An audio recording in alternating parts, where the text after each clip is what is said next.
Watching till the end of the day. We're so happy, following the roots. We love you and more. Welcome to the Tilton Talk Show, Monday night, 7:30. Here we go, right the way through till 9. The Tilton Talk Show is sponsored by Boyle Sports, principal sponsor of Birmingham City Football Club, M&A and Riley French Polishers, and of course our good friends at the Garrison Coffee Company. And I'm in possession, ladies and gentlemen, of a Garrison coffee named after the Tilton Talk Show. The Tilton Talk Show blend. My son came up from Poole this weekend, and I popped over to Chris's and saw them on the table. I've stolen 2 of them. Don't know whether he's counting them yet. But one of them is winging its way down to Poole in Dorset now, and with one very happy young man. He was absolutely over the moon that he got that little gift today. Thank you very much, Chris Brown.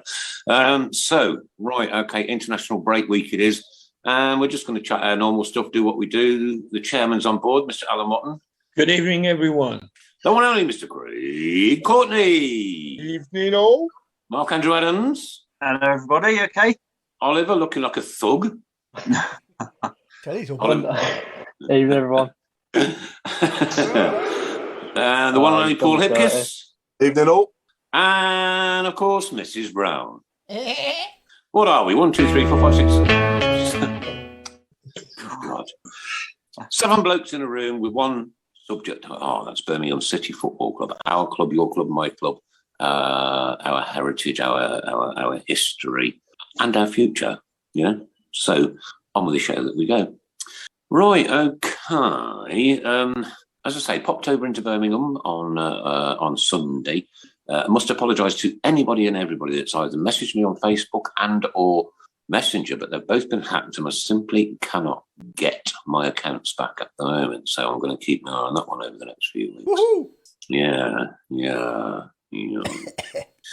I don't know, it's not good. Well, why do people do this? Why do people do it? You know, I've got videos of my dad singing Keep Right On just before he died on there. Yeah? You'll get it back. I'm sure you'll get it back. I'm sure I'll get it back, Chris. Yeah. But it's like, and I can't scathe Sharon at the minute. I've no public platform to destroy them. So are you using your account, are you, at the moment? I've got no account. I've got nothing. Oh, right. So you don't like spy by using her account? No, I can't do anything. Okay. I'd be on her account looking at all the porn sites. Oh, God. Perish the word. Perish the word. Oh, dear me. Right, okay. So a draw the weekend, Paul. Thoughts? Great performance. Just couldn't put the ball in the back of the net. It's the same old story, isn't it? You know, games this season, we create so many chances and just haven't took enough of them, you know, to win the game. Or, you know, I think a derby away, obviously we should have won that comfortably, and obviously we end up drawing it 2-2. And on Saturday, you know, again, great performance. But in all honesty, I'd rather play badly and win than play so well and not win.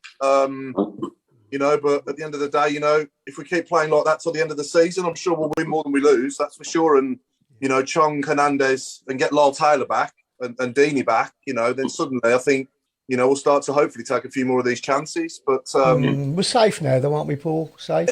I would say so. Yeah. What about 42, are we, guys?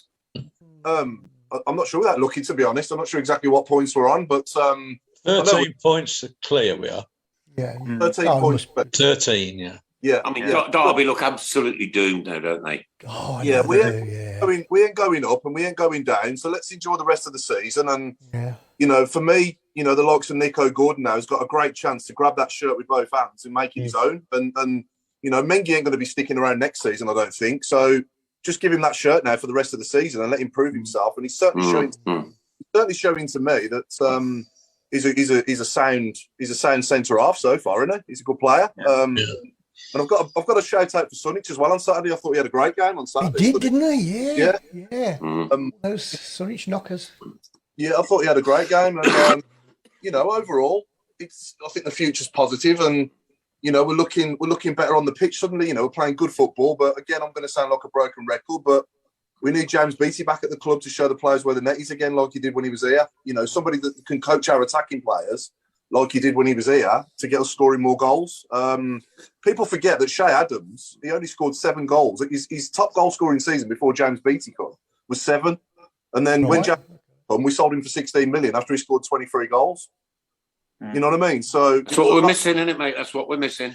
Yeah, I'm not saying Kennedy's a bad coach or what we've got isn't bad, but I just think that we need James Beattie with it. Like we brought Sean Rush back, bring James Beattie back, and put him back in that role on the training field with the attacking players. Because look at the partnership we had between Djukovic and Adams at the time. You know, it was scary, and to think of him working with the likes of, if we can sign him, Hernandez and Hogan even, and Deeney, and all these players that we've actually got that are ours, and Bakuna. I think it would be quite scary, with his coaching. We really would start scoring a lot more goals, I think. I don't know whether you read my article last week, but I did, yeah. I was scathing. I've given up this, well, never mind sort of attitude. And the thing that worried me was the manager's attitude after the game in midweek. He looked desperately broken, and he's thinking, what am I doing here? And it concerned me. I thought, well, he could walk away from this. And so what I said was, it ain't your fault, mate. And I sort of gave a critique of each player. Some got 2 out of 10.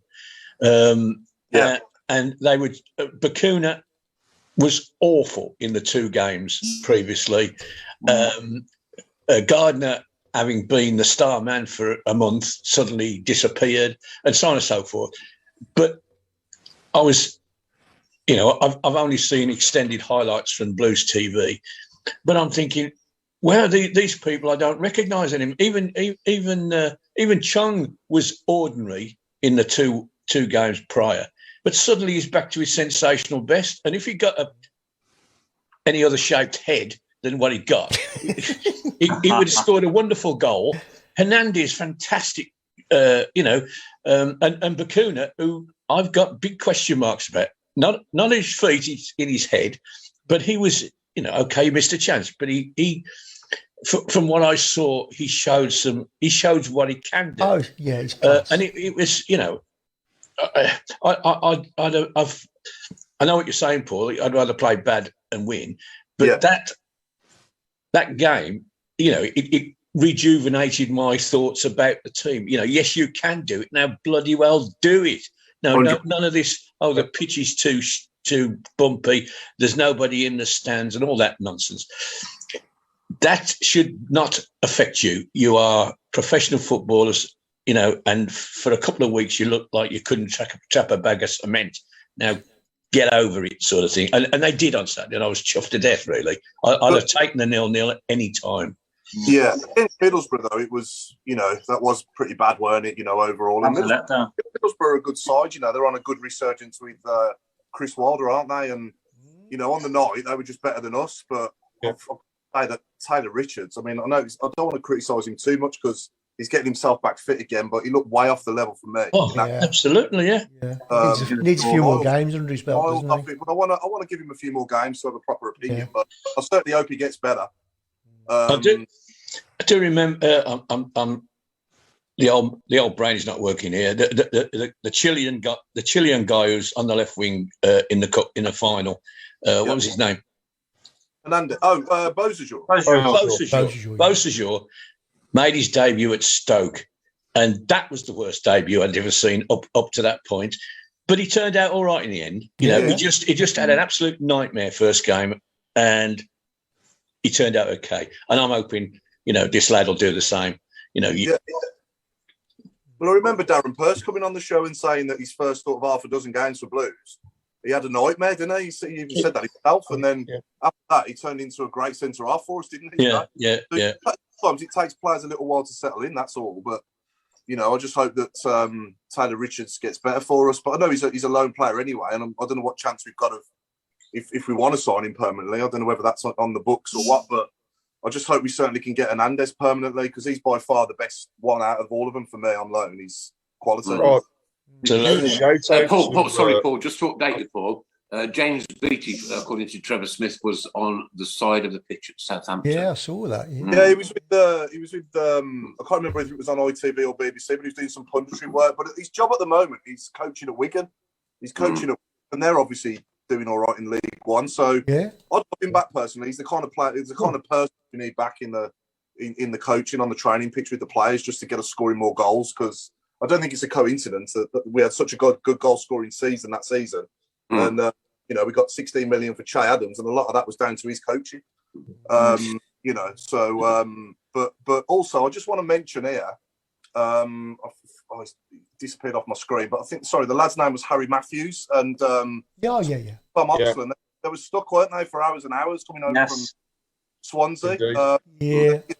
And Ian Dutton, this is an absolute class act from Ian, that he sorted out a coach to pick him up from, I think it was Shrewsbury, was it? Back to Birmingham. Yeah. So, I think you were just about to mention that, weren't you, Craig, as well? Yeah, and also, I mean, just to add to something that the chairman has mentioned there, and Hernandez. I don't know whether anybody has seen today, but there's a video clip where he's after the game come down giving his shirt to a young lad in stands at Swansea, which made the lad's day. Yeah. But that young lad was also doing a charity fundraising event. And I've managed to see today that Anel Hernandez not only gave him his shirt, but pledged £1,000 towards the guy's charity event. I mean, it's just... That is just class. Brilliant. And, it's been shouted out there, this is the guy to sign. But I've got to say, to not just do that with the youngsters, they're the future, we've all said it, but to do that as well is just absolutely superb. And, that is fantastic. Huge applause. Huge applause. Yeah. People getting out to sign, quite a few comments here asking to sign Lyle Taylor permanently as well. And could you imagine James Beattie working with him as well? I mean, it'd just be frightening. It really would. We'd score loads of goals. Yeah. He's still got a few more seasons, hasn't he? Yeah. I think he's not rapidly fast, is he, Lyle Taylor? He's just in the right. He's got the knack of being in the right place. Yeah. He's got the mental capacity, hasn't he? He's a very clever player. Yeah. Commentary from Ray Hobro, probably controversial, but I don't see Chong as a Man United player. Maybe Premier League, but I don't think he will be Man United long. Mind you, the way they're going, he'll be captain. I said that's our problem. Manchester United will need him soon. And I was going to say, Mengi at the back. He'll be the Jack and Doyle of Man United.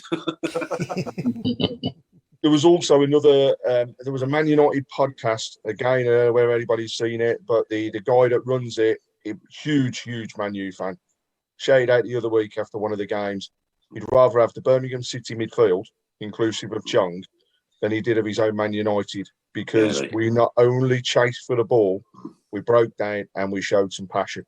To get that from a Man U fan, they think a lot of him. Yeah.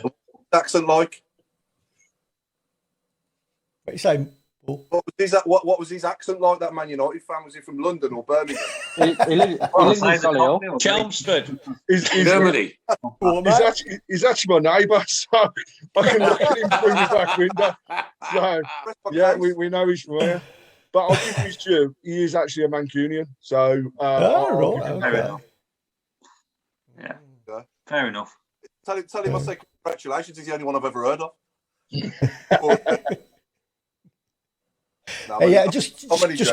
Just going back to that Ian Dutton where we started talking about. That was a fantastic thing that he did, really. Oh, so brilliant gesture. Was it 1:20 in the morning or something that he saw? Crazy, 40 or 50 of them stuck. Yeah. I think why did they get stuck? I've not seen the story. How come they got stuck? Someone set a flare off in a train. So what? Sorry. Someone set a flare off on the train. Really? Yeah, right. Yeah, that person needs banning from football for life. End of. Right? I hate them things. They stink. They stink horrible. They get down your throat. And we've got disabled supporters and people who suffer from breathing difficulties at games and one thing and another. And you're doing that. You want your head looking up. Seriously. You want your head looking up. You do, yeah. Oh. Anyway, well done to Ian Dutton. I think he saw the video that was sent by Harry Matthews and replied straight away. That was brilliant. Absolutely fantastic. Yeah. Somebody's asked, what's happening with Deeney? He's been out a while, hasn't he? We've forgotten about him, haven't we? He's back. He's back at the Albion game, isn't he? Is he? Oh, right. Okay, that'd be good. That'd be interesting. Well, they say back, but he'll have to get match fit. I mean, maybe on the bench. I don't know. if he's match fit, does he? I was about to say, if he's match fit, does he go straight into the 11? I don't know. You know, that's a game. That's a game to bring him back. That's a game to bring him back for, isn't it? Really. Or is it? It's going to be high tempo. He's just had an injury, right? He's been out for a long time, and we all know about fitness and match fitness. Yeah, there's a big difference, right? You could be fit, but then you've got to have that spark, that energy, that drive. Yeah. You know, and is he going to be at that level at that juncture? I don't know.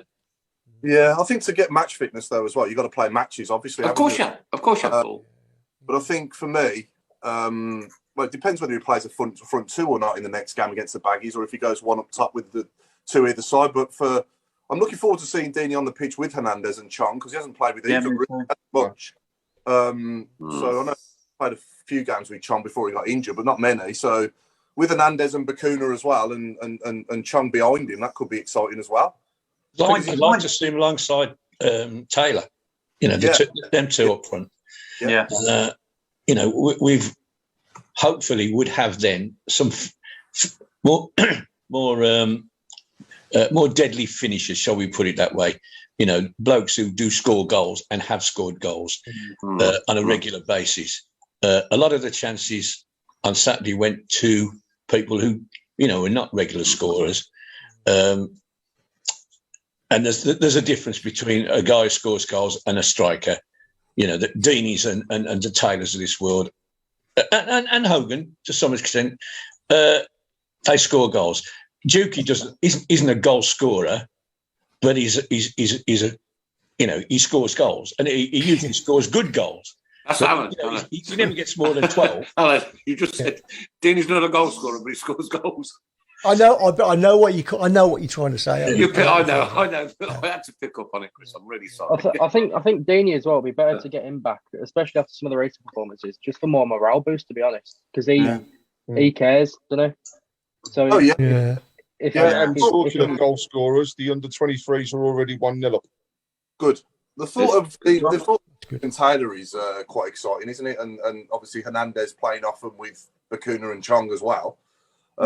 You know, that could work, and we've got nothing to lose now. Between now and the end of the season, he can experiment, can't he? Well, somebody said earlier, Paul, would you bring some of the younger players through now for the rest of the season? Possibly, yeah. I mean, give him Joe Bellingham. Joe Bellingham. Yeah. Job, let's have a look at Job. And I think the only ones you do want to use are the ones that are going to be in Bowyer's plans next season, because there's no point bringing ones in that giving them a run out, because just why not? Because with Nico Gordon as well, that's money. If he's, you know, in Bowyer's plans to play for next season, that's money that we'd have to go and spend on a centre half that we can put, you know, towards like Hernandez or Taylor or whatnot. So I'd only play youngsters that are in Bowyer's plans, not just ones that, you know, can give a run out, because why not? I get you, Ollie. I get you, right? Martin Swinson says, ban the flares, bring back the bog roll. I completely, utterly agree. There was no like watching that bog roll across the pitch and the goalkeeper scurrying to pick it up back in the 70s. Crispy comments have just gone off on YouTube. Don't forget your rattles. Don't forget the rattles. The rattles, by me. Yeah. Okay, Harry Matthews. It was a flare, but also someone apparently died at Cardiff Central train station, which is awful, obviously.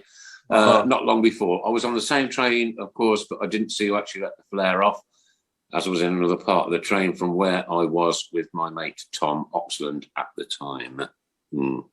Going back onto Saturday's game, we've got a Lee Bowyer's press conference, haven't we? Or interview after the game? Yeah, we have, yes. I'll play that. Do you want to listen to it? Yeah, and just before you do that, Chris, Lucas has just messaged me, right? He's got home safely down in Paul in Dorset, and he said, thank you so much for that coffee. He is absolutely over the moon with it. Yeah, superb.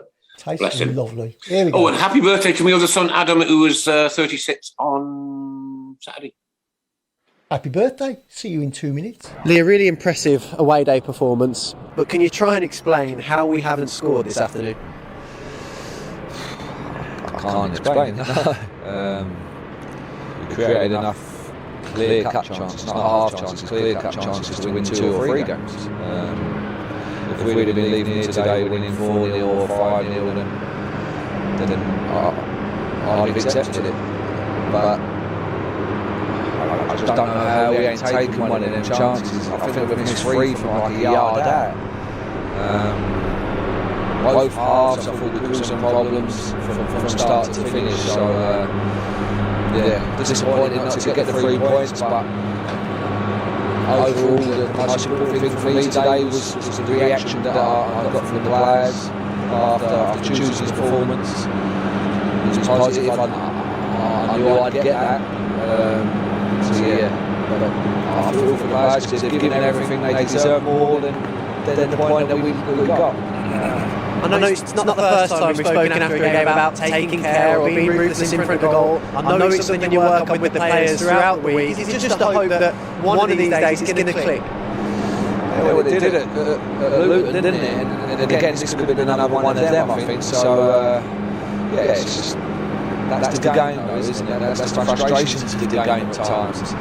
You put on the performance, away performance against a good Swansea side, and you don't get the reward that you deserve. But that's the difference. You have to be clinical in front of goal, and that's why your Fulhams and the teams up there are up there, because they're clinical in front of goal.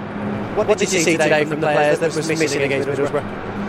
I just felt that there was an honesty, an honesty to go out there and do the basics right. Because if we didn't do that right today, then we would have got hammered, because Swansea are a good side. Like, they play and they take chances playing out from the back, and if we didn't get that press right, then we could have got hurt. Or if we'd have been carrying a couple of players, we would have got hurt. I thought Kuna was outstanding. Out of possession, we know what he's got in possession. But today I see a person that's improving on that side of the game, and that's my job. Can I get more out of players? And I thought he was excellent today. He didn't stop running that. And sometimes when the player comes off, it's not punishment. Like, you run yourself into the ground, and can we freshen it up and put Taylor on? But I just feel for the players who didn't get the 3 points that we deserve. Talk us through the game plan, because it was a quick turnaround for the Middlesbrough game. Swansea have a very particular way of playing, so you've not had a lot of time on the training pitch to prepare, but it looked like everybody knew their jobs. We literally just walked through it yesterday, showed visually as well. When we played them at our place, we've done the same thing. So it was just reminding them, look, this is how we hurt them at home.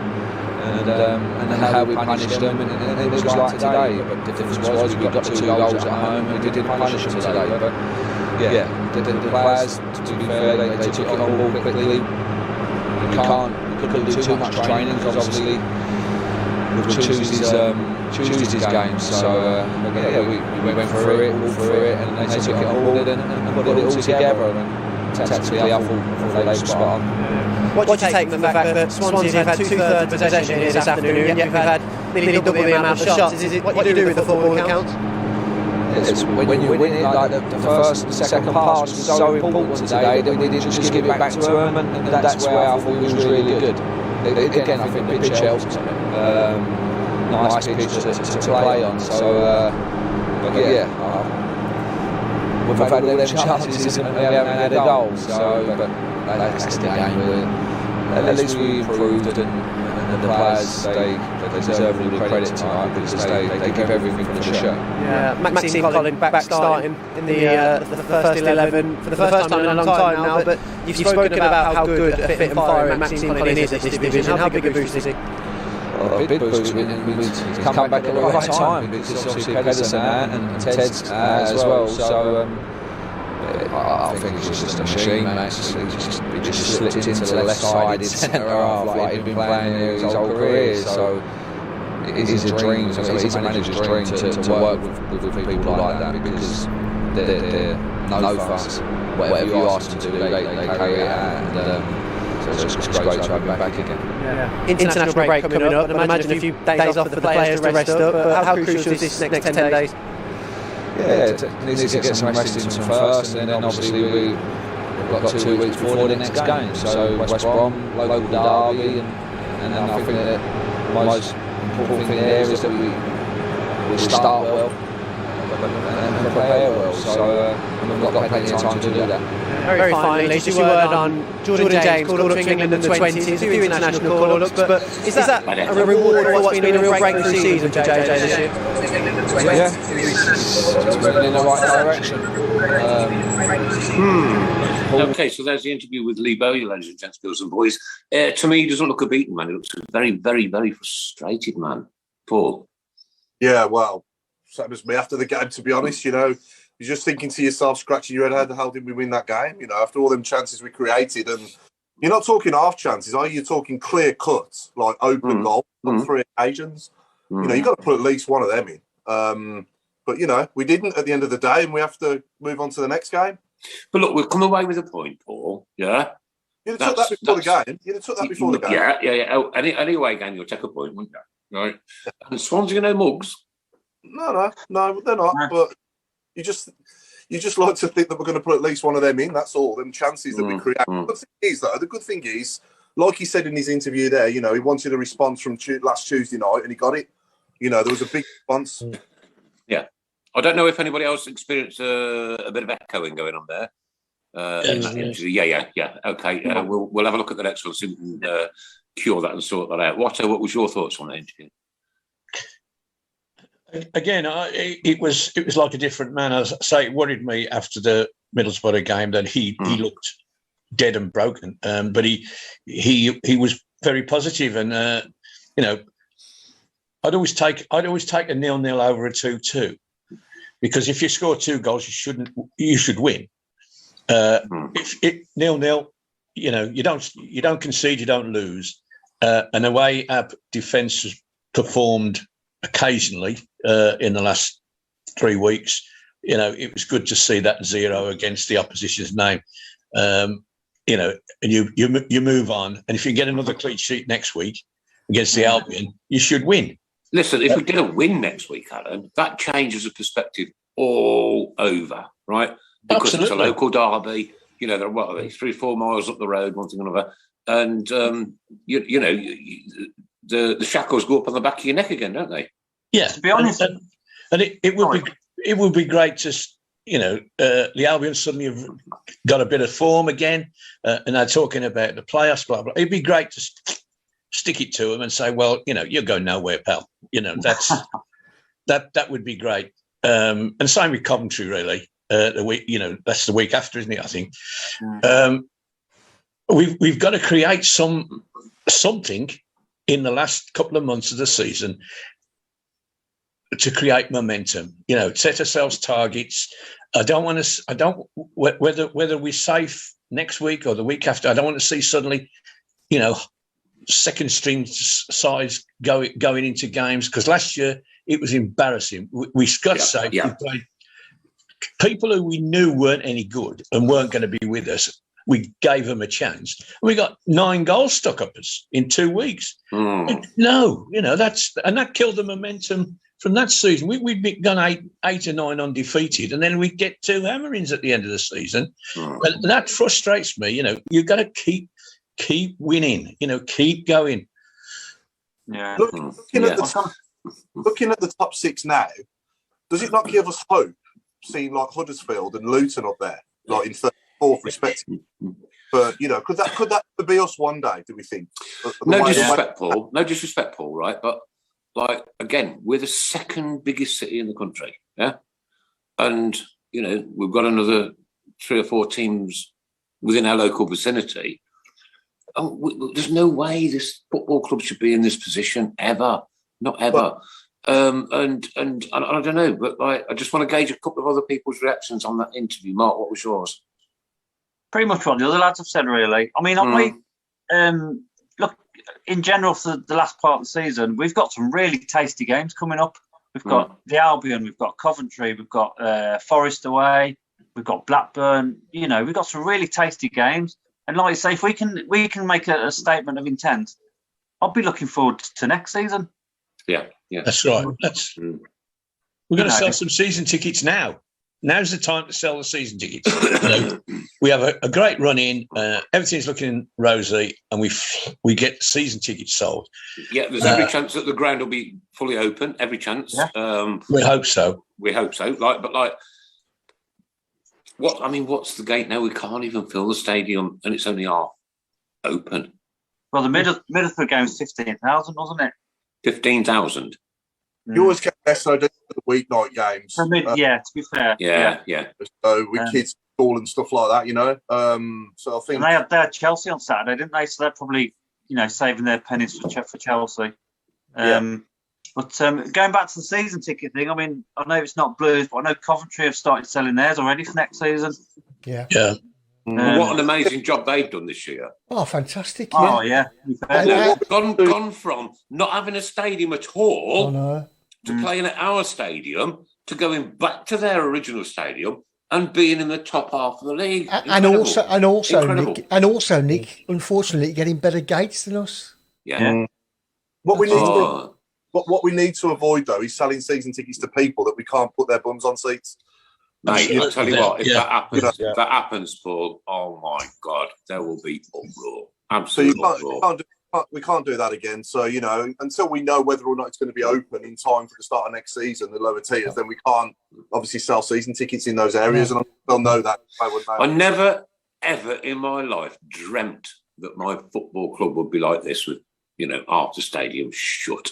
Never in my lifetime would I have thought this would have happened. Yeah, I think that when we finally do get it open, I think there's got to be an all-out plan to fill that stadium at any cost. And Chris, an all-out any cost, even if you're making the football club. Yeah, even if you're making a loss from the football club. Yeah, if you're making a loss, complete gesture. Yeah, I agree, mate. I agree. Yeah.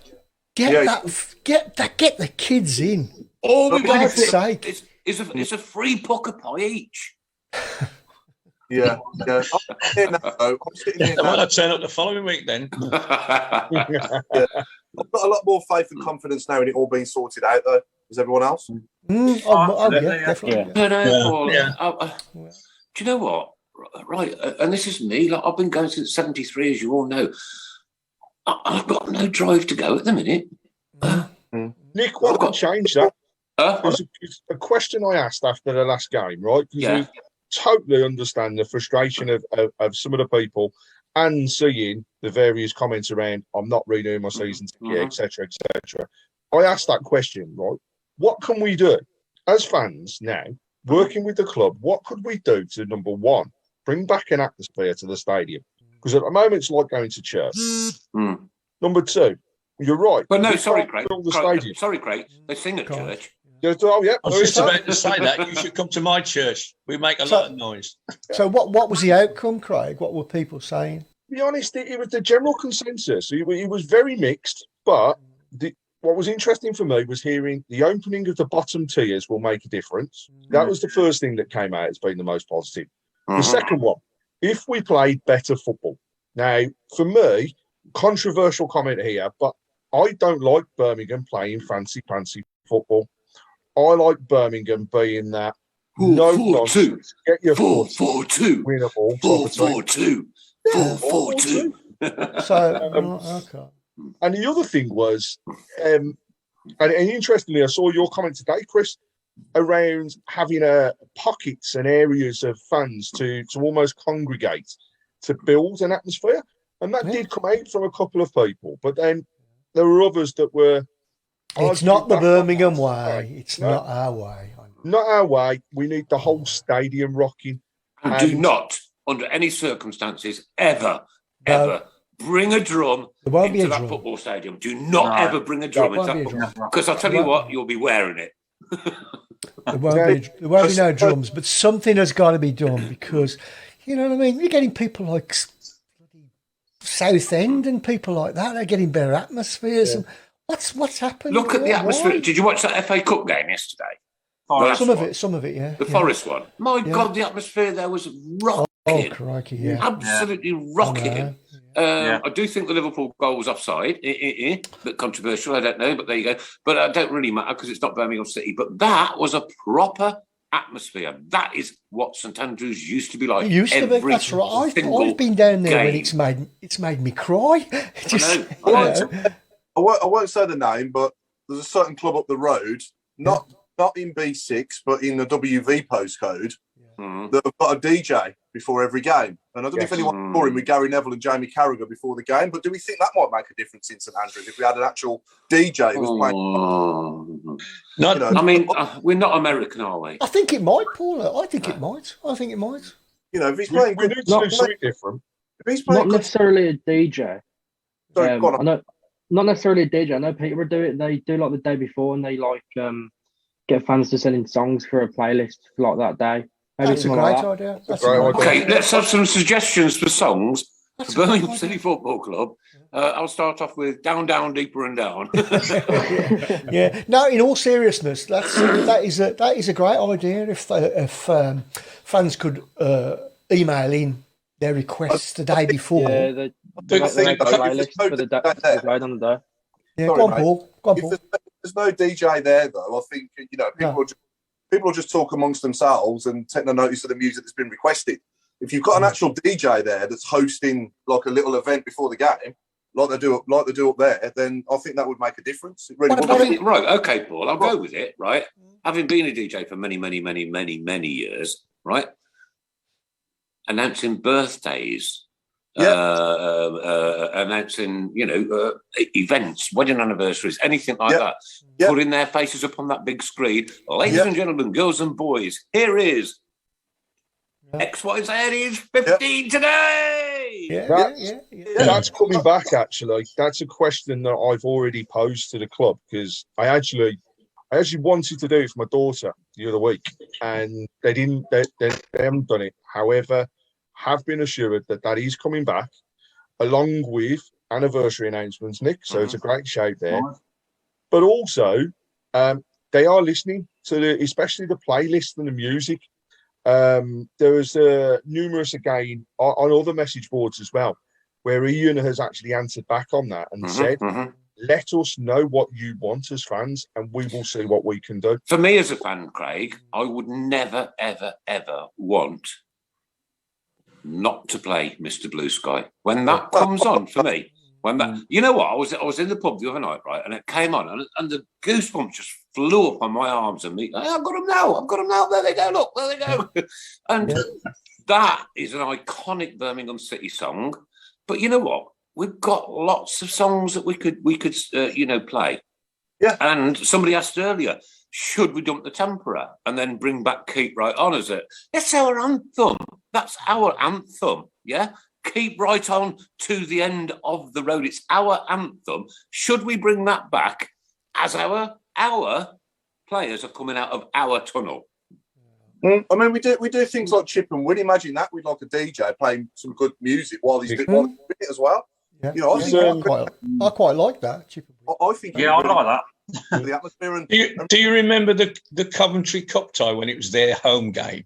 They showed us how it should be done. Yeah. They had these and the only thing that went wrong for them was they got to Hey Jude, and of course everybody in the ground was singing that forever.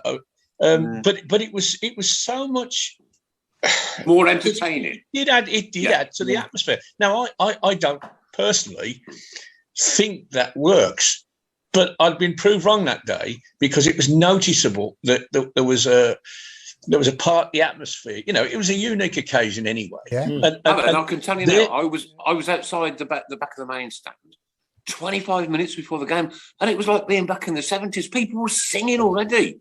Yeah. It was proper. Yeah, carry on. Right. Sorry to interrupt. Go on. Yeah, I do like the idea. I mean, I tell you a story now. When it was my 50th anniversary of going, I'm past 60 now. 50th anniversary. I asked the club if I could hire a box for the day and invite the people over the 50 years who'd been with me. And they sort of, I don't know. And then somebody said, have you thought of doing it at an away game? That's God's honest truth. That's what I was told. And in the end, I bought myself a Jeff Hall shirt, so balls to it, But that's what happened. And they got no imagination. No imagination. I thought, well, this is a great idea. You know, I'll throw up a couple of grand. You know, just do it properly. No. Do you know what I saw the other night, Alan? I was watching a game on TV the other night, and as the players were coming out, all the lights were going on and off all around the stadium. I thought, wow, I mean, that's just such a simple trick. Yeah. It's a simple trick. You could buy, literally, a box for 150 quid to do that. Yeah, that's right. Yeah. An alternator, yeah. Should we have a tune when we score? No, what about that? No, I don't like that. No. Not for me. That's a bit too plastic, isn't it? Do you think that's too cheap? Mind you, there'll be dust gathering on the bloody disc by the time we score. Yeah. What I do think needs to happen is... And sorry, Alan, it's an MP3 nowadays, mate. That's it. I mean, they've done away with M78s. The Albion and Coventry games. Sorry, Paul, go on. Hang on, Paul. I was just going to say, can we put a poll out there now to our viewers, yes or no, to a DJ in the stadium before the game and at half time? Yeah, good idea. And in the custard bowl, they've got disco lights and everything, haven't they? You know, and it's why can't we do that as well? Why don't we do that? Because I think it really would change the atmosphere. Yeah. Good idea. I think it's probably a good idea to mix the two ideas of like the playlist and a DJ. Because if you've got a DJ playing music, it's not going to attract everyone. No. You might have some people. I don't know, Ollie. I think if I was there, I'd think I'd put 10,000 on the game, mate. If you send in the playlist where you've got people who have actually like the music that they want to hear, then you get the DJ to play it. It's a bit more inclusive, should we say? I get that, but let's assume you get 1,000 requests. Yeah, you can't. You obviously won't be able to play it's them the all, DJ but you might that's be able going to play to them for the day after. It's the DJ that's going to pick those requests out, isn't it? Yeah. Brenda says, her idea for getting the crowds in next season, if we had a full, if the ground was all open, let kids under 15 to go to games for £1. There you go, under 15 quid. Yeah, old age pensioners go cheaper. The EFL won't allow that, Chris. This is her idea. I know it's her idea. Let old age pensioners go cheaper. Let food be cheaper now. Oh, that's lindering for nothing. So, you know what I mean? Yes. Jason McDonough's just said exactly what I was about to say, that the pitch PA bloke is a DJ himself anyway, Richard Goulding. Was it Richard Goulding, or Goulding? Goulding, yeah. He's going to be a guest soon, I think, yeah. He's a DJ anyway, so he could, kill two birds with one stone. Yeah, I don't think everybody would like too much his music, though. I'm sure he could. Yeah. Look, I'm sorry, Chris. When you're a DJ, you play to your audience. You're paying audience, right? Yeah. Not for yourself, mate. Not ever. If somebody ever wanted a tune on, boom, it was on. Yeah. Basically, what we've got to do is reduce that daytime, that cost for that day for a family, because it runs in. It can run into 300 quid for a day out at a football game. There should be a special family ticket. It's ridiculous. It's crazy. Yeah. I think as they look into season tickets, there's a couple of shout-outs on here, but one that's Jason McDonough here is brilliant idea. Under 11s, he remembers when they used to go free. Now, I know they've only just this season brought in a cost, but they're the guys and girls that we need in there. They're the ones that we need coming back. And you take them to a game for nothing, that game for nothing can lead to a season ticket for the next 20, 30, 40 years. Exactly, Craig, a lifetime. Yeah. Also, another great shout out. It's all well and good having a DJ on the pitch, but we need to sort out the PA system. It's awful, isn't it? It is awful. It is. Yeah, you wouldn't have it going through them speakers. He'd have his own gear, wouldn't he? I guess. Yeah, he'd have his own gear. Yeah. No, but you need speakers all around the stadium, Paul. Right? And that's an expensive job to do. Believe me, because I've bought a lot of speakers in my time. I know. And, isn't it strange when you go to other grounds and you can hear everything? Yeah. No, I was at the top of the GM when Robbo did his last final speech. And all I could do was, I'm thinking, what the hell are we doing? I think that's weird, though. I have to say, cheers, pal. 60 years ago, it was exactly the same. Yeah, but Alan, we had that big white It's never horn. changed in 60 years. We had that big white horn that right down the bottom, and you either got it full blast in your head or you couldn't hear a thing at all. Yeah. Well, one time they put all 4 microphones in what used to be called the M&B corner, where they players come out. M&B corner. Oh my God, you brought the memory back there, buddy. Yeah. And that worked for a while, but as the crowds got bigger, they couldn't hear at the other end, and that was scrapped. But it's always been the lights used to be lousy. When the trains went past and the smoke came over, you couldn't see anyway. Yeah. But the sound system at St Andrews for 60 years has never been very good. No. It could be the shape of, who knows? It could be the shape of the acoustics. No, it's nothing to do with it. It's poor quality speakers. It's poor quality speakers and poor quality amplification and poor quality microphones. That's it. It's as simple as that, right? 42 years I spent doing it, right? You invest in the best equipment going, right, and you'll get the best sound out of it. Yeah. Well, I'll take you away for that. I mean, I promise you, kid. I'll tell you what. I've had speaker sets that were embarrassing when I first started out, and then as I progressed through the years, and I got into like the nightclub in this town. I put a 12,700 watt system into a small nightclub in Uttoxeter, right? Yeah. And I can't really say what she said, or can I? It's a kind of a rude word, Chris. What do you think? Okay, all right. yeah, go on. So the gaffer was a woman at the time, right? And I said, right, stand in the middle of the dance floor. And I just this was brand new system. These were Bose speakers, right? These were quality. Yeah. That's what I've got here. I've got some on here. Yeah. Well, you know what they're like, Paul, right? Brilliant. 12,700 watts of sound power, right? You could hear that all over this town, believe me. And I said, stand in the middle, right? And I put it on, and she goes, oh, that sounds absolutely beautiful, didn't it? And then all of a sudden I just wound it up like boom. And the dust was coming out of the light fittings in the ceiling. The whole building was shaking. And she goes, oh no, stop it, my fellas. But that's why I've got raging tinnitus now, because all we were interested back in the day is how much louder can we get it? Exactly, yeah. And this was chest moving equipment, right? Your chest would actually vibrate, I promise you. Yeah, Pete Taylor's hit it on the head. You get what you pay for, and that's the same. Absolutely. Yes. I can remember years ago, we used to have bands on as well. We used to have bands on before the. That's another good idea. Yeah, that's another good. I don't know whether I'm a fan of that personally, right? Unless it's a Birmingham band that is quite like that. But one thing that I do like is the military bands when we have those. Nah. Nah. Musical youth are in their 50s now. Yeah. I mean, I got arrested actually, Alan, the other day, right? Prince Charles and Camilla were driving down the motorway and they were doing 30 mile an hour in the middle lane. So I thought, I'll stop this, right? Boom. Overtook them, right? I got done for past the Dutchie on the left-hand side. Yeah, I was waiting for it. I mean, I've never done that one. So we're the best, Alan. That's why you, me, and Chris are the best. I mean, you ask Oliver now.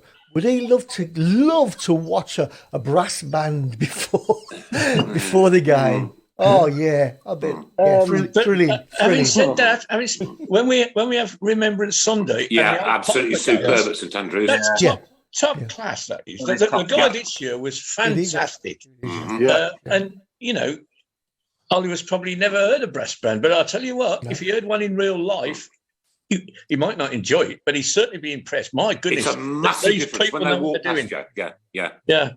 Craig, you got your hand up? Yeah, no, I was just going to say there's a couple of things that have come up over the past, 3 or 4 days, which I think are worth a shout out. I mean, the first one is we've got them 2 big games that we've all mentioned, the Albion and Coventry. Mm-hmm. We need St Andrews full. There shouldn't be, for me, any excuses for people not getting down to St Andrews and filling those seats that are available. And I just shout out, come along, support the boys, give them as much noise as we can because we need that atmosphere back in there. Mm-hmm. But also, what are people's thoughts on the demonstration that again seems to be rearing its head pre-Coventry game with a different starting point, and it seems to be another rallying call, but I'm not too sure at the moment whether it's the right time or not. For me, Craig, throwing sex toys onto a football pitch before a game is disgraceful. Yeah, there are children at them games, mate. Right? Okay, disgraceful for me. That's for me, right? Yeah. On that note, Kathy Jean Morrison says, "I think it's ridiculous that you cannot take blown up dolls into the football grounds, and you can take, I don't know, and you've got people taking tennis balls and vibrators." Yeah. Incidentally, the Albion have sold out their allocation. West Ham have sold out their allocation. Have they? Coventry. Yeah. There's already enough Blues fans. There's already enough Blues fans at St Andrews being let down without blow up dolls as well. Hey! Oh, what level of comedy are you aspiring to tonight, mate? Whoa! That's usually my job, kid. Actually, you won't see that, but you will later. Oh my God!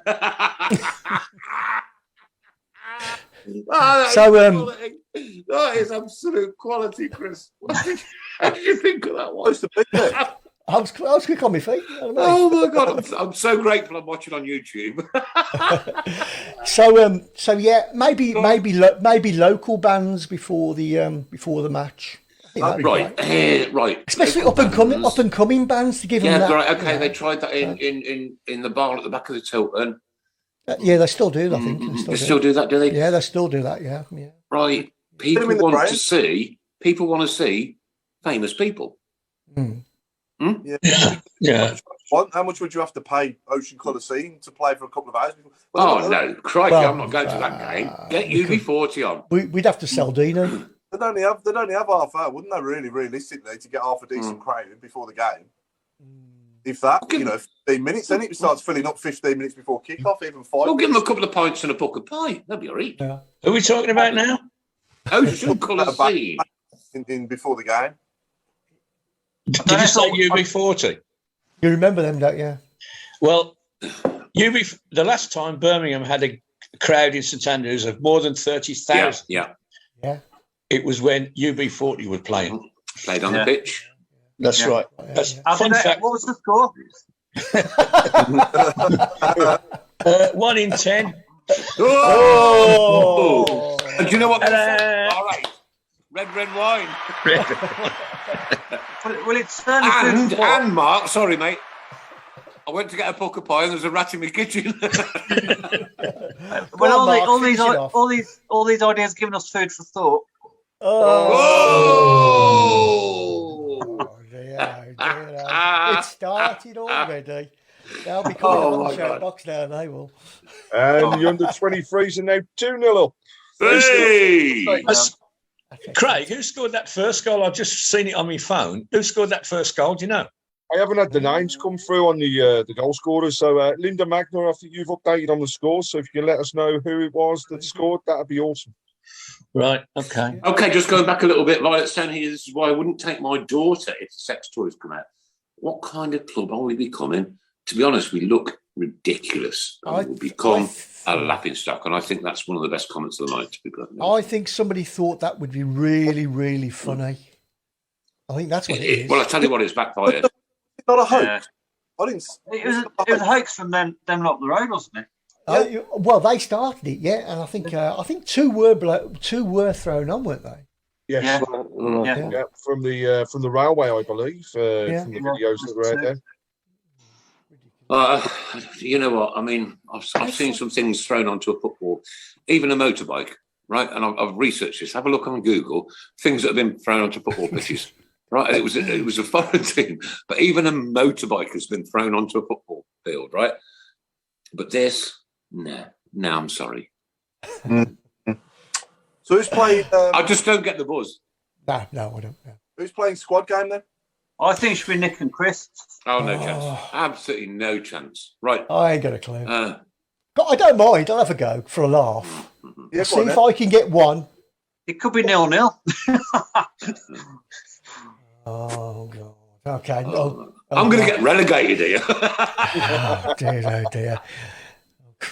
You've started something with the football. Oh no. Songs now. We've got Don Kavanagh who said he hopes we don't draw Kingston Town in the cup. Oh, Nice. yeah, brilliant. I do like that, mate. Nice one, Dom. Oh, God.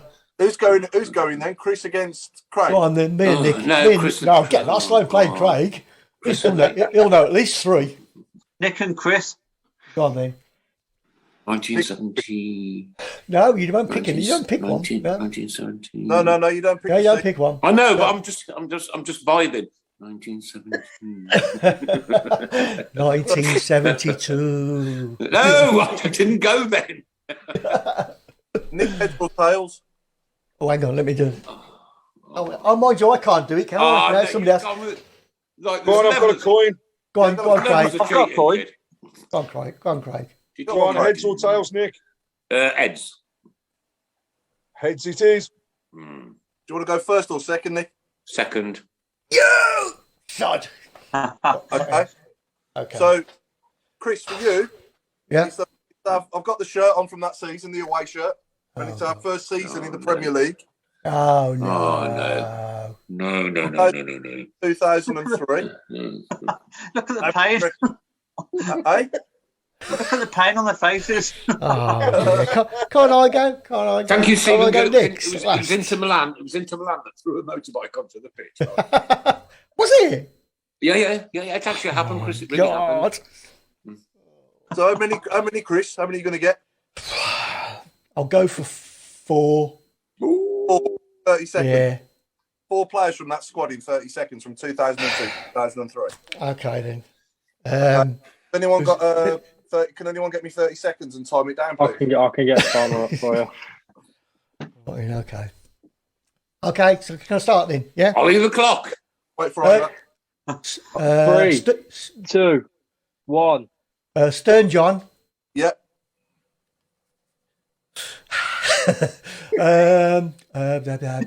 Clinton Morrison. Yeah. Oh, Forsell. Yeah. No. No. Sure. Oh, shit. Yeah. Oh, we've had him on the show. There's a clue. There's a player from the show. No, hey, shut up! Nico Vasson. Nico Vasson. Time. That's it. Oh, dear. 4. Oh, I'm happy with that. I hope Paul Devlin ain't watching. Oh, God. Or Savage or Dugary or Savage, yeah. Matty Upson or... Shut up. Jeff Horsfield, Brian Hughes. All these people we've had on the show. Okay. Wow. Darren Clark, Dan Carter. Okay. Oh, God. Brian Hughes. Right. You got 3 to beat, Nick. What's 3, wasn't it? Yeah. 4. Probably 4. 4. We have a replay. I got Nico Vasson at the end, yeah. I'm on 3. Sorry, who did you get? You got Nico Vasson, Stern John, Clinton Morrison, and who was the other one? And another one. Who was the other one? Another one. Stern John, Clinton, Nico Darren Vasson. Carter. Forsell? No. No. Forsell was wrong. No, so you got 3. Bollocks. Oh my God! What did you say? I think I bleeped it out. For you, Nick, you've got to beat 3 basically to Right. win. So for you, it's our promotion season under Alex McLeish in 2009. That's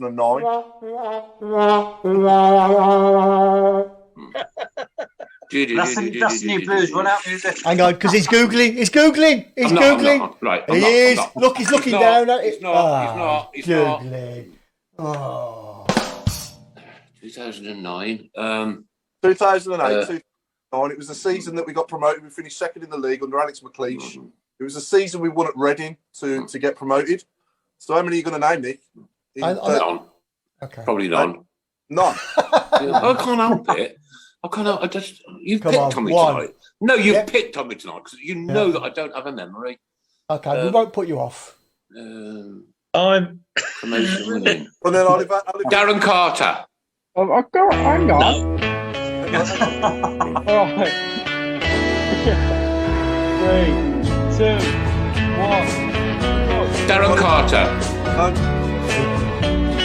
I thought he did. What year was it? 2008-9. Stevie Carr.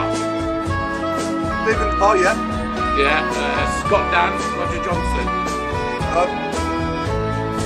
Up front, decent goal scorer up front.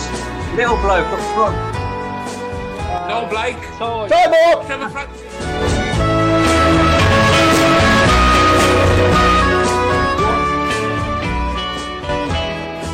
Yes! What levels of Just cheating? happened, but I loved it. He's got one, did he? You got one. You won. Got one. Who was it? Darren Carter. He's no Stephen Carr. No, hang on. He turned the music up. I've got about 10 then. You can get Yeah. lost. What about the manager? What about today's manager? He was in that squad. Was he? Yeah. That was when he signed. That's right. Nick wouldn't know today's manager. Good on his I've debut. got Scott Dan, right? No, Scott Dan didn't No, play. Scott, that was the year later. Yeah. Like, Our defenders then were international, African, shall we put it that way? yeah. Yeah. We've had him on the show as well. Yeah. Roddy Joyede. Would it have been Joe Hart? No, it was a No. season. Oh, year after. I hate this game. Get lost. We've had Ridgewell, we've had Martin Taylor, we've had Lee Bowyer, we've had who else have we had on the show? Mike Taylor, Cameron Jerome, Jerome. Gary McSheffrey. All I can say, Paul, is somebody else can play next week, mate. At least you got one though. You didn't. Yeah, that's it. Yeah, That was a blind guess, mate. that was well It was done. just a name out of the air. It just I am, to be honest, Nick. I'm quite Especially proud. I'm quite He proud didn't of actually you. play against Reading. However, you did put me off with the loud music, Chris. So I'm going to Yeah. rematch you next week. Right? I did. No Yeah. music. No music. Okay. That was cruel. Yeah. That was cruel. I'll be honest with you. I reckon you Okay. blew people's eardrums off as well with that, Chris. Good. It was quite loud. And Gordon. But if anybody wants to organise it next week, I'll play. If anyone wants. All right. to Okay. Oh, the Savant. Yeah, put me up against the Savant. Why don't you? I'll find somebody really good. As long as it's not the 1875-76 season. Me. No, just get in touch with Linda for that one. She'll be able to tell you. Oh, brutal. Absolutely brutal. That's cruel. That is. That's so cruel. That's quality. On Fair. the positive side, great shout out for JJ. Well done on getting into the England under-20s. It's great achievements. But also, we've had quite a few international call-ups for this. Scott Hogan. Yeah, Scott Hogan. Scotty, yeah, Scotty Hogan. Was I the only one who thought what JJ was Welsh? He was. He That's played why for he- Wales. yeah. His father's Welsh, isn't he? That's Welsh. Yeah. Hereford, isn't it? He played for the under-18s for Wales. It's all changed now, hasn't it? Though I mean, you can have your pet can be born in Scotland and play for Scotland. Or you can switch your allegiance, which I don't quite Yeah, get. yeah. You know, Don't it's like set in them. stone years Yeah. ago, wasn't it? Oh, Stephen Gill. Thanks, mate. Chucho Benitez, of course. Yeah, Chucho, No, yeah. that was the season after. Kevin Phillips. Oh, was it? Colin Gordon. Yeah. Well, while it comes to mind, we forgot Connor Tierney's victory last week. Yeah. Sweetest left hook Yeah. I've ever seen. Well done, mate, if you're watching. Fantastic. I did say, Al, if anyone missed my one-liner last week, I did say that we need that knockout punch, just like Connor Tierney. Did you say Yeah. that? Right. I wasn't listening. I missed that. Alan, I'm awfully sorry, mate, but who's Connor Tierney? It was one of our guests. He was left back against Reading. Oops. He's the bare knuckle boxing champion that's gone out. To I'm the not States. turning up. I am not turning up for the one when he comes back again. Oh, actually, on that point, I have I'm asked him definitely to come filming back that on. one. Yeah. What? Sorry, Craig. I've asked him to come back on, and he said yes. But now what I might have to do is arrange it in the ring so that Nick, we can put you up against him now. That's That'd be it. great, wouldn't it? Yeah. Bare knuckle. Bring it on. Oh, bare knuckle. Oh yeah, message Oh, from Connor. God. He's just said Nick anytime. Oh, dear. Oh, dear. Connor, it's not you. It's my memory. As you saw Yeah. earlier, right? I only got one. I got 9 or 10 when the music was playing, which you didn't hear, obviously, Yeah, because somebody else yeah, decided yeah. to cheat. And I don't Yeah. do cheats. I don't do cheating, right? And in the ring with Conor Tierney. Oh, God. Yeah. He'll snap me. I'm snapping off. I actually, he did a bit of a Q&A session when he got back from America, and I kind of joined on behalf of the show and asked a few questions. And one of the things I asked was, would he ever fight at St Andrews? And what he has said is that his next fight, he's aiming to get the belts out in the States. But if he can do that, he then holds a little bit of leverage on where his next fight would be, and he would love to fight at St Andrews. So who knows what's on the cards? But I do also believe we may well be seeing Conor himself oh God, no. out on the pitch against West Brom. So right, don't tell him where I sit. Don't tell him where I sit. I've already told him to look out for the old and decrepit person in the corner. Don't worry. Nick, if you were in the ring with Conor Tierney, he wouldn't have to hit you before you filled your pants. Oh, mate, I filled them just a minute ago. There you go. That's good half-time entertainment. That'd get him in. Oh, yeah. Okay. Right. So what if I go in and just get that one lucky punch and deck him? Yeah. And when I click my fingers, you will awaken. Oh, dear. Oh, God. What have I done? What have I done, Chris? We need to get to predictions, maybe, for the upcoming game. What, for the baggies? Well, it's international break. We'll do that next week, shall we? You want to? Oh, yeah, okay. Yeah, it's a bit fresher next week, isn't it? Yeah, okay. Blues under 23 I certainly hope 2-1. that Jude Bellingham gets 2 full games this during this period. I mean, after teams dropped out anyway, but sitting him on the bench for 70 minutes. No, he's got to play. I mean, I've watched every game of Bayern, Dortmund, and he's the best player. Yeah. He's the best player in their side now. He's fantastic. Yeah. Do we think Jude will come back to England? Yeah, at some point. Yeah. I think Liverpool in the summer could well be on the cards. It looks like Liverpool, doesn't it? Yeah. Okay, so Kathy J. Morrison, you have to pay some. No, this is the one I wanted. Pete Taylor, if he asks Nick, tell him you sit in the cop lower. I won't, mate. I won't. I'll tell him that I sit in the cop higher, and I've got a bald head, right? And I look like Phil. And he looks like. Do that, please. Chris is choking me. Paul, wait till you see that later, mate. I've seen it. No, I've already seen it. Quality, absolute quality. Just ahead of next week, actually, we've got Emily Drakely joining us next week. I haven't seen Emily for years. Yeah. Co-founder of Her Game Too. So she will be joining us next week to go through all the things that she's doing at the moment, but also that partnership that's tied up with the club. So I think it's well done to everybody involved in that. I know the Middlesbrough game was the first one and not the best result, but many more to come.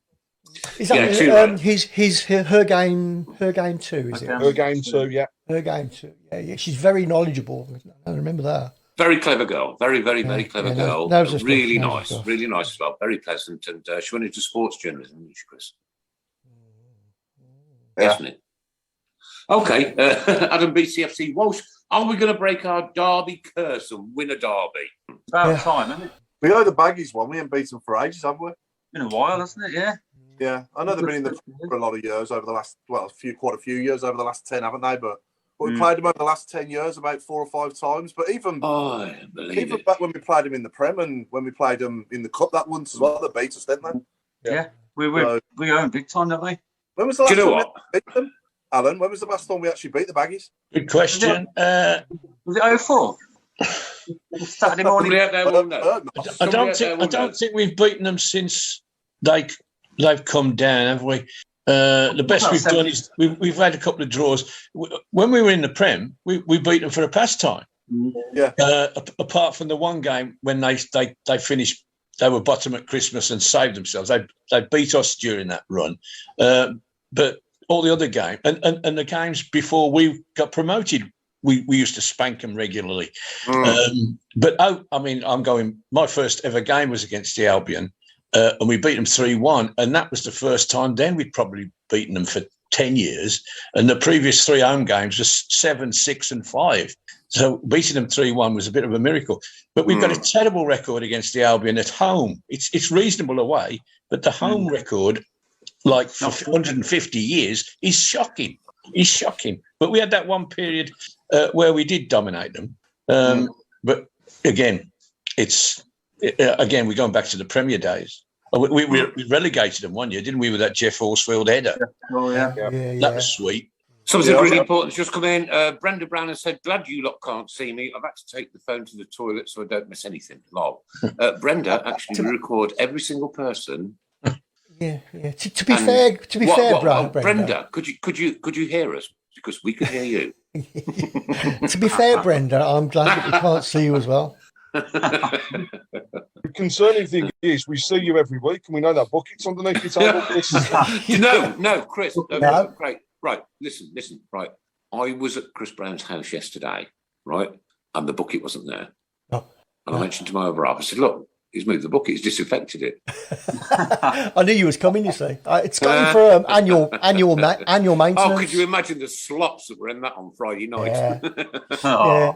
It does start to smell after a couple of years. Oh, we're beginning to realize what the last 15 is. Here we go. Last 15 minutes. Here we go, ladies and gentlemen. This is the hardest one ever. The last 15 is going to be a really difficult one tonight. It's anything to do with computer games, PS4 games, what do you call it? Xbox game. Anything to do with any of those. Anything to do with a computer game, a simulated game. Yeah, Sega Mega Drive. Sinclair, Commodore. Yeah. Apparently. Wasn't there a footballer with the surname Sinclair back in the day? Oh, yeah, Frank Sinclair. Yeah, played for us. Thank you. Yeah. Frank Sinclair. I've started you up. There you go. Frank Sinclair Spectrum. But I have Sonic the Hedge Hogan. Ooh. What about Pep Cletetras? Pardon? What is that? Pep Cletet. Oh, I wondered what you said then. You know what? I was worried as well, Chris. No. I've got my blood ready. Oh, Linda Magna. Brenda, you need a bucket. Oh, they're coming in already. Oh, I'm loving Trevor Paul Smith, McCarthy. same with me, got it on loudspeaker. You go, because, like, Craig, I'll tell you what, can you command this because you see it about a minute before I do, dude? All right. There we go. Paul McCarthy with Lyle Taylor Croft. Oh, We've got Ray Hobro with FIFA Fahe. We've had Frank Sinclair, Sonic the footballer from Linda Magna. Oh, Call of Duty. Sonic. Oh, no, think about that one. Think about that one. Think about that one from Linda Magna. That's a good one. Sonic. Yeah. I think that's where she got it from. Call of Duty is the best one. It's a good one, that is. Oh, we've got Luatari. Oh, that's a clever one. We've got Super Mario Melchior. That was mine. That was what's going to happen. Crikey. All day it took me, that one. All bloody day. Come on, then, computer games and computer characters from across the globe, ladies and gentlemen. If Bellingham did go to Liverpool and Klopp got hold of him, I think he'd turn him probably into the best midfielder on the planet. Without a doubt. Without a shadow of a doubt, Paul. Yeah. And as an England fan, obviously, as well, that's exciting. And, the future's looking good for England as well. So this question, I saw a question going around. Do you reckon Jude will retire at Blues? Do you reckon he'll come back to Blues? No. I think, look, that guy is going to go for mega money. Mega money.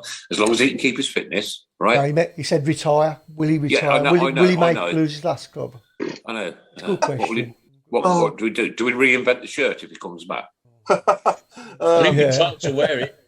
Maybe when he's about 38, if was, Roger, you don't know where we're going to be, do you? In 15, 20 years, do you? So, where were we 15, 20 years ago, Paul? We were winning the Carling Cup, right? 20 years ago. 20 years ago. We were also getting relegated. Like, we were 9th in the Premier League, like with our best run ever. 20 years ago, Nick, we were playing in this shirt in the Premier League. We've just been promoted. We got Alex the Kid for £1. That's a good one. Mikel Forzel, or Forza L, I should say. I like that. I can't think of any myself. It's hard, isn't it? I knew a bloke called Windows, but he was a cricketer. Tony Windows, his name was. Played for I Sussex. used to work with a guy when I worked in engineering way back in the 70s, right? His name was Alan Key. and when I was working in the tyre industry, there's a guy at Goodyear's at Wolverhampton. His name was Eddie Kazmierczak. Kazmierczak. And he was in the finance department. I'll tell you one as well. This is the truth. Years ago, we used to clean a pub, not far from here, and the landlord's name was Mary Christmas. Really? Oh, brilliant! And that's true. She was on ATV today as well. You just reminded me of my birthday, Chris. We've got Donkey Chong just come in. That's a very Donkey Chong is brilliant. Well, she was in charge of the Robin Hood pub. That's it. Well done, Alan. Yeah, Merry Christmas, yeah. Merry Christmas, yeah. See, I wasn't lying. You all thought I was lying. Are you sure? No, I don't. I thought she was in charge of the little donkey. You thought it. I used to drink in there in my youth, and I lived not far from it when I got married. Yeah. It was my local. Got a bit of Danish Invaders from Dom Kavanagh. Danish Invaders. Oh, brilliant. Super Mario Balotelli, Atari Bell, Robert Lee, and Donkey Ding Dong. And Kathy Jean Morrison is giving too much away here. She says, can you Tilton guys send me a T-shirt? A cup. What's she trying to say? Right, okay. T-shirt and a cup. A cup, yeah. A cup. A cup. How big's that? She may be very young. Apple size, isn't it? Might be. Hang on, I'll tell you. Okay, so what's B? Banana? Oh, yeah. C? Don't know. Ivan Sonic. We've got Chucksy Egg. Oh, that's a good one. You know what? It's a good one, but it hasn't made me cry tonight. No, this is a good one. Grand Theft Auto windscreens. That's a good one. That's brilliant. Who's that from?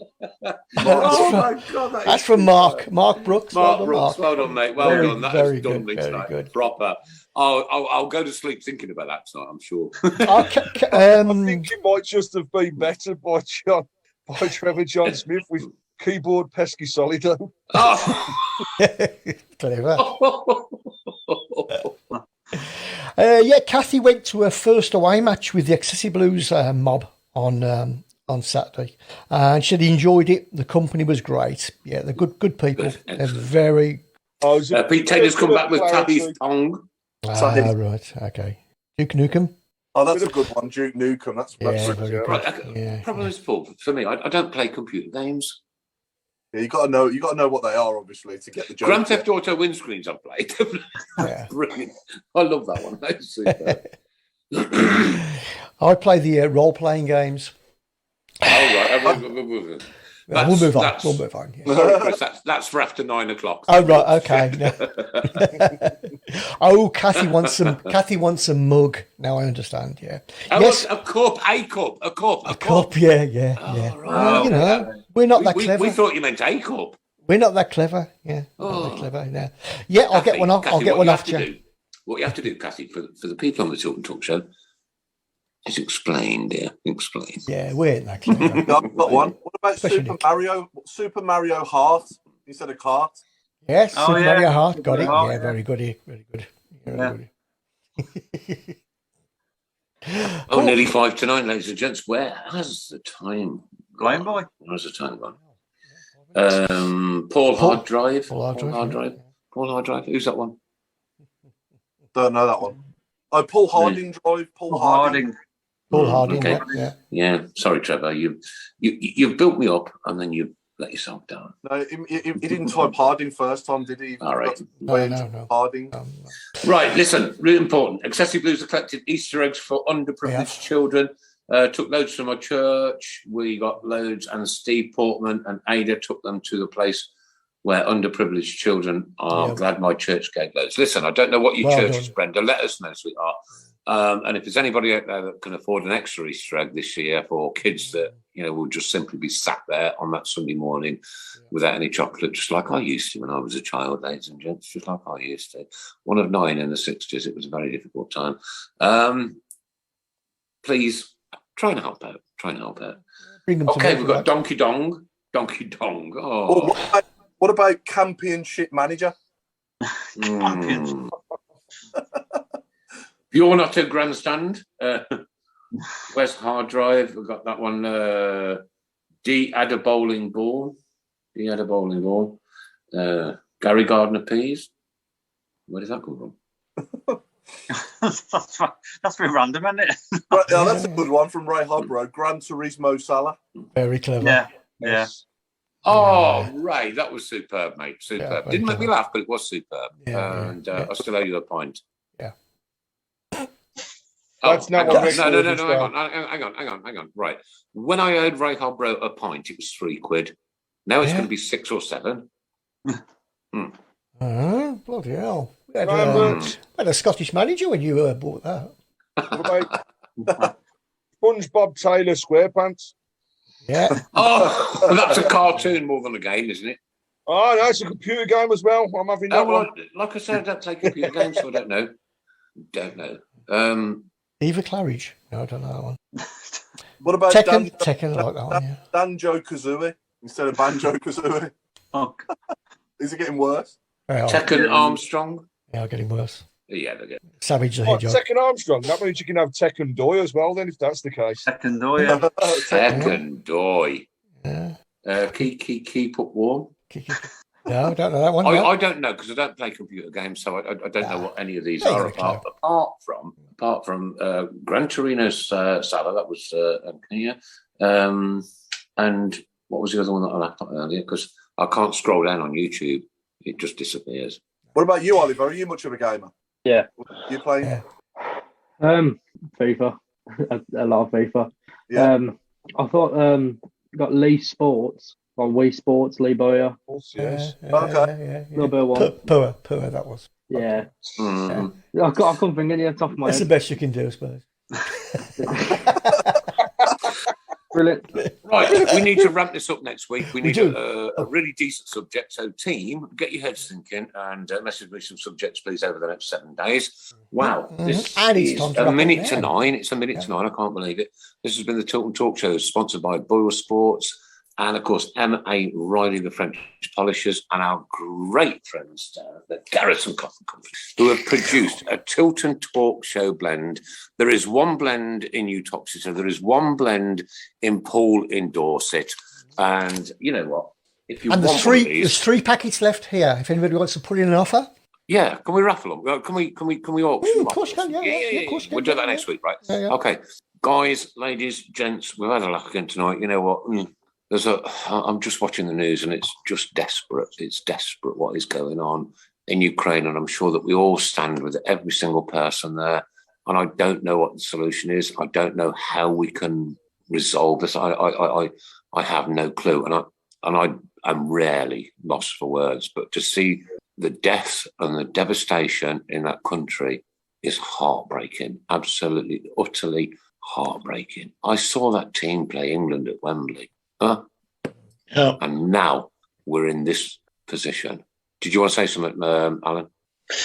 No, I've seen Ukraine play. I saw them play Wales. And I read a wonderful book once called The Road to Babi Yar, which was about Kiev in the Second World War and the absolute mayhem that happened then. And to go back to that, it's just so sad. What gets me, Alan, is we are now in 2022. We're incredibly technologically advanced with horrible bits of warfare, right? And innocent women. I've seen like pensioners, disabled people, children, women, even men. You know what? This just isn't right in 2022. We should be a world that we can get on as one nation. And we should be in a position where we're doing business with each other and communicating. For me, Putin You are the modern day Hitler. And I think most people in the world hate you. End of. Yeah. This has been the Tilton Talk Show. Oliver! Night, everybody. Mark Adams. Good night, all. Have a good week. Paul. See you next week. Good night, all. Ray Courtney. Good night, all. Stay safe. The chairman, Watto. Good night, everybody. And my friend Stuart, the Cardiff fan who's got COVID. Oh, bless. And Italy beat Wales. Not the best weekend, mate, but get better All right. soon. No worries, good. And from the one and only Mrs. Browne. Good evening, good night. And from Legal Sports, the Garrison Coffee Company, and M.A. Ryder, French Parishes. Good night. God bless. Take care. Stay safe, ladies and gents. Stay safe. And, we're living in very uncertain times at the minute. And let's hope that we're all back here next Monday night, 7:30 through till 9. Good night. God bless. Take care. Keep rising.